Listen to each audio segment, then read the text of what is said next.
Hey everybody, welcome to Speech Bubble. Butch Hartman here with Jace. I have Vic Mignogna, voice of Ed from Fullmetal. Let's transmute some alchemy. Okay, you can roll.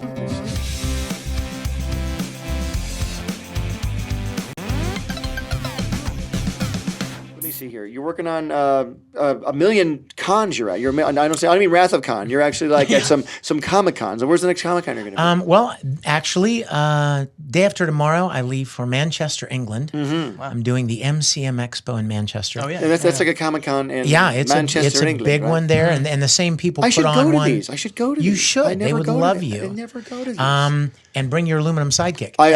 They would love that. Oh my gosh. The shapes I can make him in. Try to figure out how to sign your autograph in aluminum. I can make him into a hat. I can make him into a TV antenna, or a pterodactyl. Yeah, exactly. Right. A little boat. But you know what? I love meeting the fans. I love interacting with them and talking to them about the things that I did that moved them or made them laugh or got them through a difficult time. Yeah, I mean, those are my most precious memories. And so I do as many as I can. I was at Florida SuperCon last weekend, and I'm going to be at the MCM London Expo, or MCM Expo this coming weekend. Very cool. And besides the Fullmetal Alchemist, you do what else? What other anime do you do? Like 900 of them? Yeah, over 300. Can you name like 4?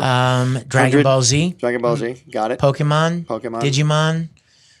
All of those. Any other Naruto. Yeah. Oh, there are plenty of mons. I think Heymon. Gotchamon. I know. What's the mon? Is that mean short for monster? Yeah, right? Yeah. Yes. Yeah. Pokemon is Pocket Monster. Pocket Monster, but Gotchamon is not. Digimon, Digital Monster. But I've done over 300 different animated series. Dude, I'm working on one right now that's really popular called Ruby. It's produced by an amazing company in Austin, Texas called Rooster Teeth. Oh, yeah. They do a lot of great work. Wonderful roosters people. don't have teeth. Explain this. Well, there's some transmutation. Let me just say there's some alchemy involved. I'm like the dumbest podcast host of all time. Well, Put him in a chair, get a microphone, let him say whatever he wants. And sing. So tell me about chicken teeth, Vic. Yeah, exactly. It's rooster teeth. At these. But I just really, when if you're a stage actor, have you ever done any theater? I bet you have. I actually have. I knew it. 8th grade, Curtains the Musical. What's up, everybody? Curtains the Musical. He was also in a new network production called Zach 2.0. Correct. Really? Yes. Yes. Two production. He plays. The other one was stage production. He plays a kid named Curious Cameron. That's what he plays. So here's where I'm going with that. When you're doing a stage play, if you say a line or you give a monologue that's emotional, you feel the audience. I mean, they're right there, and you feel that connection. And if you say something funny, you've rehearsed it for weeks, and you deliver this line just right, and the audience breaks out in laughter, and you have other actors on stage with you that you're interacting with and creating moments. Voice acting, you have none of that. Yep. So if I were to give especially when you lose the footage, Zero reaction. We won't talk about that. Yeah, exactly. But when you're voice acting, you are essentially in a padded little phone booth, and if you say something heartbreaking, there's nobody crying. I know. If you say something funny, no one's laughing. I know. So you really have no idea how what you're doing is going to translate. Yeah. So one of my favorite things is to go to events and have fans come up and say, oh my goodness, that scene in that show or that character just got me through such a hard time. And I'm moved often to tears because to be a part of things that have helped people or encouraged people or inspired people in the same way that Star Trek inspired me. Yeah, amen. Is really and I'm the priceless. Same way. It's priceless. It is priceless, and I love meeting the fans. I love interacting with them, and I love when they do say, "You've inspired me. This really meant a lot to me." That really is what it's all about.